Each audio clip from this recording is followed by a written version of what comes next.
Ibaratnya pendidikan itu yang ngebentuk manusia menjadi manusia. Pendidikan itu tuh bukan cuma belajar di kelas. Pendidikan itu kayak suatu proses.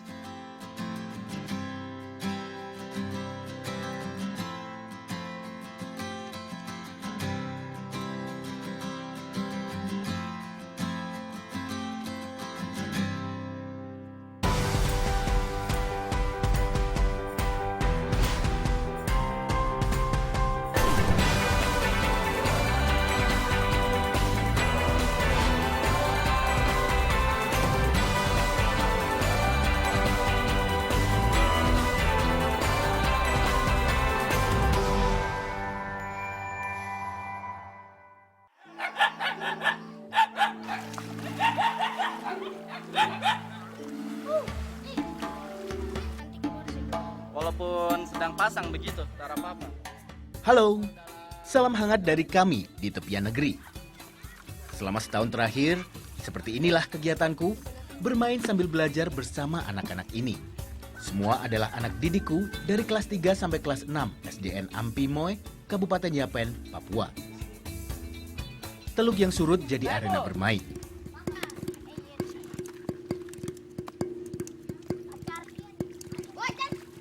Inilah caraku menumbuhkan minat belajar mereka. Maklum saja, mereka cepat bosan belajar dalam suasana formal. Beruntung, aku punya alam Indonesia yang punya segalanya. Dan bisa dimanfaatkan untuk apa saja. Tujuannya sama kayak biar ngenalin kalau kita tuh bisa belajar dari semua hal gitu. Kayak semua hal yang ada di alam ini, di semesta ini tuh bisa jadi guru. Namaku Deriski Kurniawan. Aku pengajar muda di Kampung Ampi Moy, Distrik Teluk Ampi Moy, Kabupaten Kepulauan Yapen, Papua. Aku tergabung dalam program Indonesia Mengajar. Sebuah gerakan menempatkan sarjana jadi guru bantu di pelosok Nusantara selama 1 tahun. Sebelum bergabung di Indonesia Mengajar, aku baru lulus kuliah. Aku sempat sebentar jadi relawan di Lembaga Bantuan Hukum atau LBH di Bandung. Jadi pengajar muda merupakan keputusan yang ajaib dalam hidupku.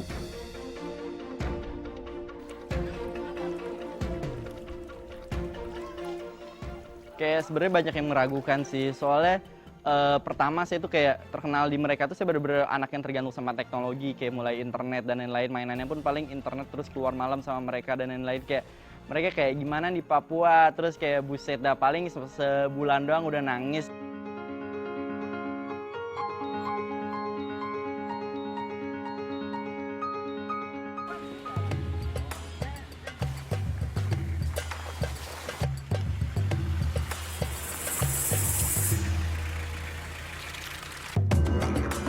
Butuh waktu sekitar 2 hari perjalanan untuk menjangkau lokasi penempatanku ini. Penerbangan dari Jakarta ke Biak makan waktu sekitar 5 jam. Dari Biak ke Serui, kita bisa naik pesawat perintis di hari berikutnya. Dan dari Serui ke Ampi Moy, lanjut naik perahu, melintasi Teluk Cenderawasih selama 2 jam. Barulah sampai ke kampung tempatku mengajar.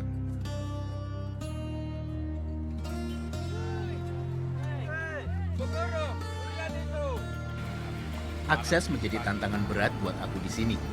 Komunikasi dengan daerah lain bukan hal mudah. Akulah pengajar muda pertama yang ditugaskan ke Ampi Moy.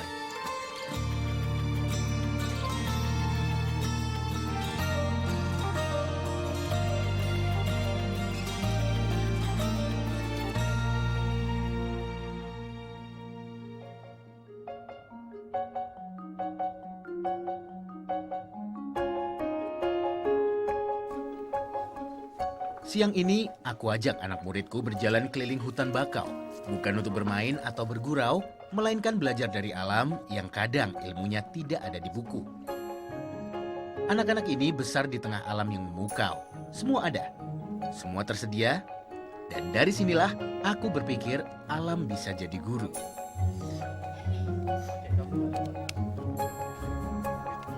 Mangnya emang apa? Nyamuk. Mangnya nyamuk. Bagaimana mangnya nyamuk? Mangnya ada makan kok kah? Iya. Keluar lewat dulu. Kalau dibilang suka, otomatis mereka suka yang praktek-praktek di luar. Kayak soalnya mereka pun kan terlahir di lingkungan dimana pekerjaan orang tuanya pun pekerjaan fisik semua. Dan mereka pun sering diajak sehingga mereka terbiasa dengan kegiatan fisik. Kenapa tumbuh di laut tidak di darat saja begitu? Ampimoy ada di kawasan Teluk. Anak-anak pun lebih mudah menemukan tanaman mangrove dibandingkan padi. Namun hingga kini mereka masih belum memahami apa manfaat tanaman ini. Kan sebenarnya mangrove itu gunanya itu untuk ini kan, untuk mencegah abrasi atau pengikisan. Nah, kebanyakan mangrove yang ada di daerah pesisir ini dipakai untuk kayu bakar, kalau enggak untuk rumah-rumah, kayu-kayu di rumah. Sehingga bisa dibilang udah mulai botak. Mungkin nggak tahu 20-30 tahun kemudian mungkin udah habis mangrove di sini dan mungkin pulau lama-lama makin kecil kayak gitu. Sesuai dugaanku, mereka ini masih belum memahami manfaat dari mangrove. Kapal beras datang jadi ingat beras terus. Namanya abrasi. Apa? Abrasi. Apa Krisya namanya? Bis, lalu rumah pun akan terendam begini.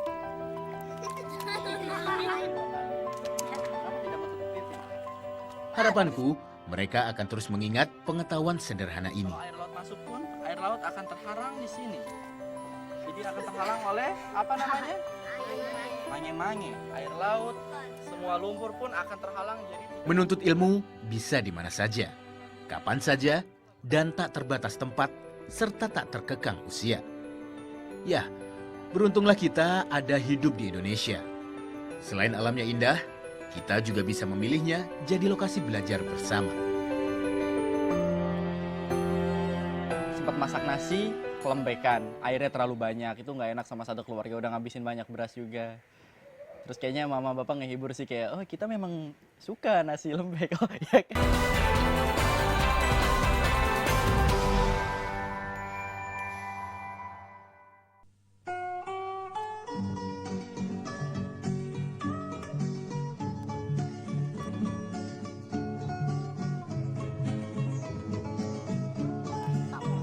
Hidup jauh dari orang tua, bahkan sampai ke timur Indonesia, sama sekali belum pernah masuk dalam agenda hidupku.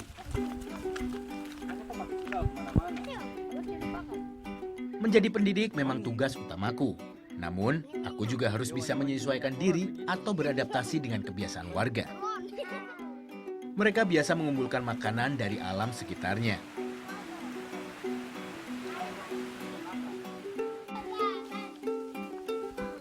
Satu prestasi tambahan buatku. Di sini, aku jadi terbiasa keluar masuk hutan. Deni, Habibi, Bibi, Maci. Hal yang tak pernah kulakukan di Bandung, kota kelahiranku. Sayur kasbi adalah makanan terhormat. Makanan raja-raja Papua toh?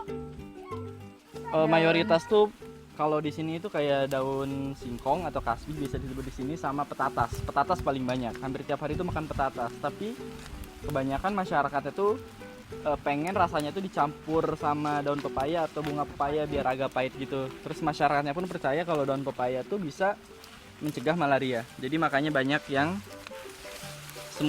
hampir semua masakan dicampur daun pepaya. Nah itu, tekan juga. Kok kasih masuk sup. Ntar apa ini ada yang bawa kantong mama? Hariku tidak pernah sepi, karena gerombolan serdadu Ampimoy ini selalu ada di sisiku. Pak Guru tidak boleh pergi sendirian. Kami harus temani kemanapun Bapak pergi. Kalimat itu selalu terngiang di telingaku. Bendera PG, bendera PG. Butuh kesabaran untuk melihat anak-anak Ampimoy menorehkan prestasi. Yang beragam Pak Guru boleh. Tapi satu yang membuatku bangga pada mereka. Kesadaran toleransi anak-anak di sini cukup kuat. Oh, saya nggak mau. Terima kasih ya Tuhan, Kau langkahkan kakiku hingga sejauh ini untuk melihat kehidupan damai di Papua. Konter bilang, Tete tekan oke, lalu tekan pagar. Tekan pagar-pagar hingga pagar patah. Dong bilang, coba tekan oke, lalu tekan bintang. Tekan oke, lalu tekan bintang bagaimana? Bintang jauh. Hai, Moses, kamu menyanyi lagu apa? 3 tepuk hitung, 1, 2, 3. 3 petik. Oke, sekarang siapa yang lagi maju?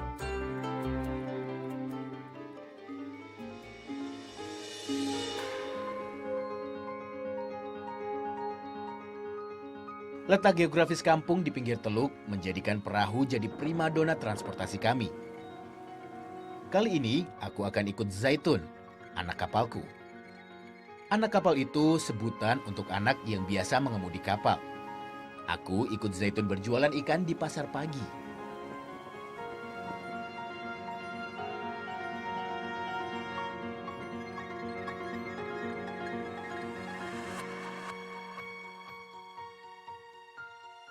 Pasar ini hanya ramai sampai jam 6 pagi. Makanya, Zaitun harus bergegas bantu ibunya sebelum berangkat sekolah.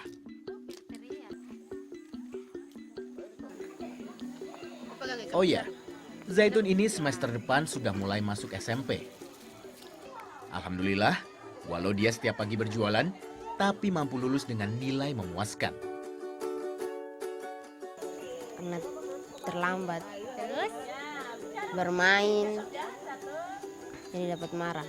Belajarnya siang hari. Zaitun sendiri salah satu muridku yang cukup aktif di kelas.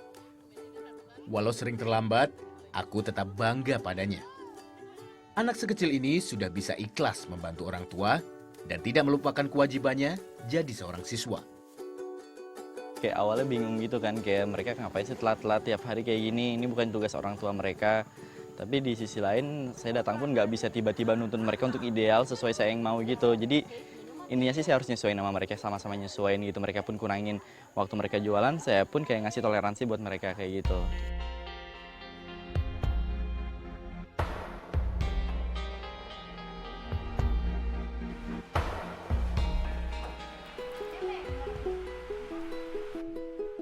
Ada lagi keahlianku yang baru kudapat setelah jadi anak rantau. Semua serba mandiri, memaksaku untuk jadi pribadi yang pandai mengolah apapun. Kebiasaanku memasak tiap sore tak kuduga menjadi ajang berkumpulnya anak muridku.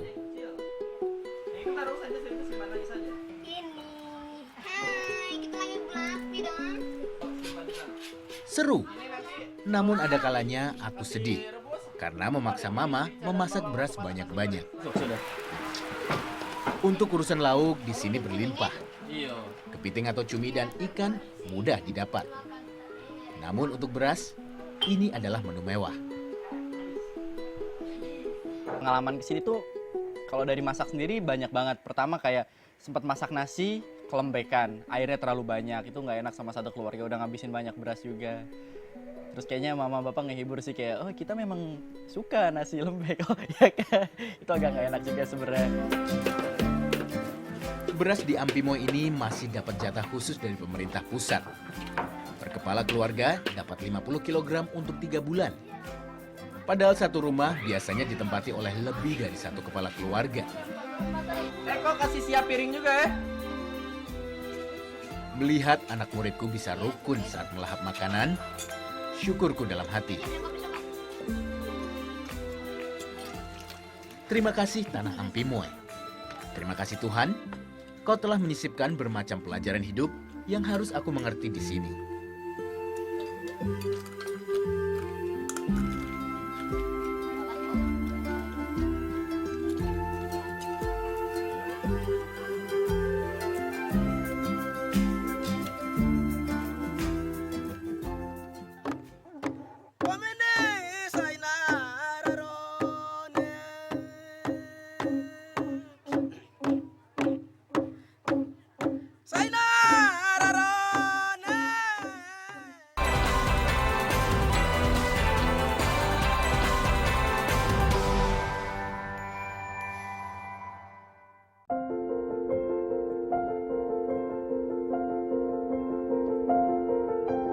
Mari semua.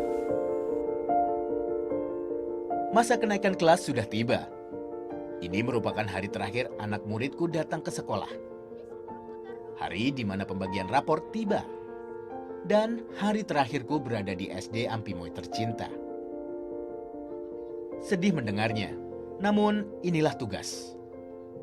Waktu setahunku sudah hampir berakhir dengan nyaris sempurna. Sekumpulan malaikat kecil inilah yang membuat semuanya selesai dengan paripurna.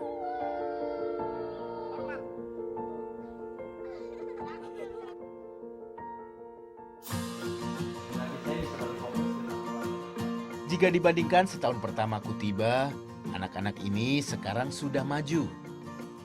Berteman baik dengan huruf, bahkan sudah pandai merangkai kata jadi baris bacaan. Jadi saya jujur saja, anak saya Niko yang sekarang saya terima raportnya itu awalnya dia tidak bisa baca dan berhitung. Nah begitu Pak Derisnya masuk ke sini, anak saya sering pulang cerita. Bapak, kami tadi diajar membaca, berhitung. Sini, mana coba Bapak lihat punya pelajaran. Nah, Bapak lihat. Nah ternyata betul. Nah Pak Deris ajar selama ini Bapak tidak pernah ajarkan. Nah akhirnya puji Tuhan, alhamdulillah beliau bisa, anak ini bisa membaca, bisa menulis. Nah itu perubahan yang saya lihat. Senang ketika wali murid sedikit demi sedikit mulai mau membuka mata dan peduli dengan pendidikan. Dari sini kulihat secercah harapan di langit Ampimoy. Melihat anak muridku riang dan ceria, hatiku senang. Ya, walau sedih sempat hinggap sejenak di benak. Tapi inilah keceriaan tulus dari bocah Ampimoy. Mereka tak sabar melihat hasil jerih payahnya. Pepatah bahwa hasil tidak akan mengkhianati proses itu benar adanya. Dan aku percaya itu.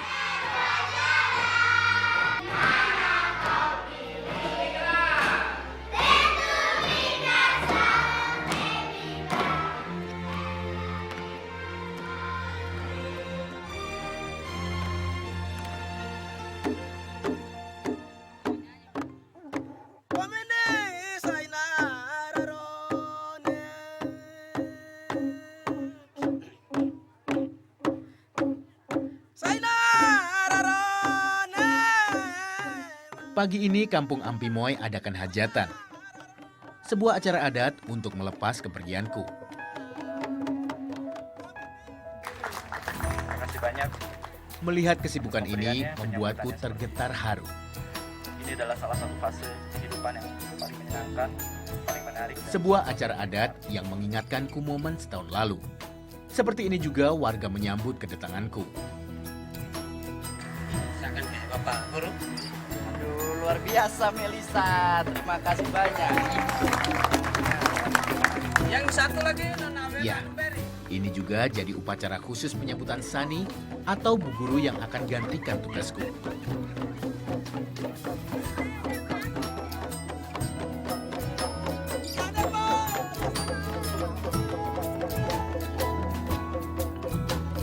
Aku merasa bahagia.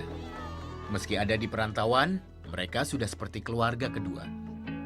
Menerimaku tanpa syarat. Membimbingku di saat aku mulai ragu, sampai menasehatiku saat ku mulai bimbang dengan bermacam persoalan. Sebagai warga negara Republik Indonesia. Sebuah rangkaian cerita kehidupan yang nyata ini teramat berarti di hidupku.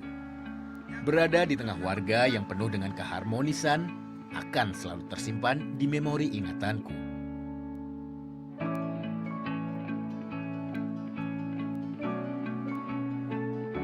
Kelak aku akan ceritakan pada keluarga bahwa Deris pernah beruntung bisa hidup di timur Nusantara.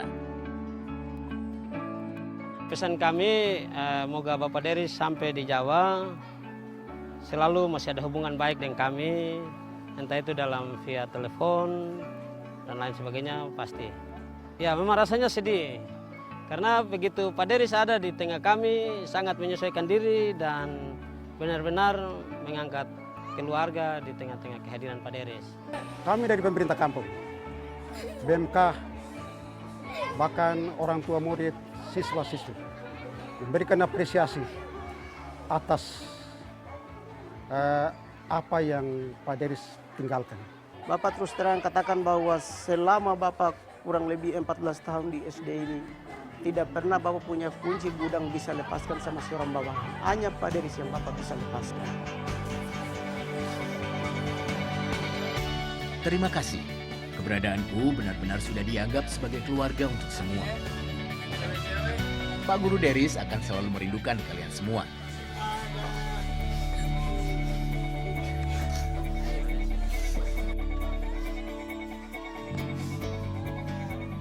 dan selalu ada sepucuk rindu untuk Papua.